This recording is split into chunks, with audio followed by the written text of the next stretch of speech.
అక్కడికి వెళ్ళిన వెంటనే వాళ్ళ ఇంట్లో ఒక పూజ గది లేదు. బట్ మేము పెళ్లి చూపులకు వచ్చే ముందు అక్కడ మాకు తగ్గట్టుగా అన్ని ఫోటోలు అరేంజ్ చేసి మమ్మల్ని మోసం చేసి మమ్మల్ని పెళ్లి వరకు తీసుకొచ్చి పెళ్లి చేశారు.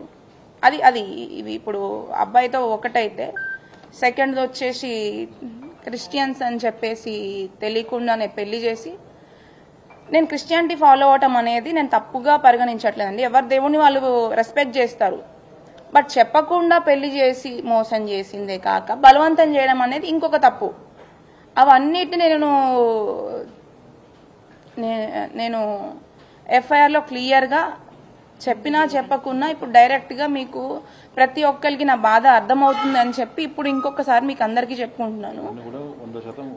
ఎందుకంటే అవన్నీ కూడా నేను చెప్పిన దాంట్లో 100కి 100% ట్రూత్. అది ఆధారాలు కూడా ఇంకా కూడా దానికి సంబంధించిన ప్రతి ఒక్క ఆధారం నేను ఎఫ్ఐఆర్లో ఉంచిన ప్రతి ఒక్క అక్షరానికి నాకు దానికి సరైన ఆధారాలు ఇంకా కూడా ఉన్నాయి. అవి కూడా మీకు అర్థమయ్యేటట్టు నా మీద ఫ్యూచర్లో తప్పుడు ప్రచారాలు, ఇదంతా ఏదో రాజకీయం కోసం చేస్తుంది అని చెప్పి డైవర్ట్ కాకుండా నా దగ్గర ఇంకా కూడా ఎవిడెన్స్ ఉన్నాయి. వాటిని అన్నిటిని కూడా మీకు తొందరలోనే సమయాన్ని బట్టి మీకు ఖచ్చితంగా వాటిని మేము తీసుకొద్దామని అనుకుంటున్నాము. అండ్ ఇది ఫస్ట్ అయితే, సెకండ్ వాళ్ళదైతే, ఇంకొకటి వచ్చి అసలు ఉన్న ప్రాబ్లమ్స్ ని పక్కన పెట్టేసి ఆమె శకుంతల గారు డబ్బులు తీసుకొని రండి, అతను మీరు ఏం వాల్యూ ఇచ్చారు, మీరు ఏం పెట్టారు, అసలు ఫస్ట్ వాడు బాగానే ఉంటాడు, మీరు ఫస్ట్ అసలు ఏం వాల్యూ ఇచ్చారు అది తీసుకొని రండి అని చెప్పేసి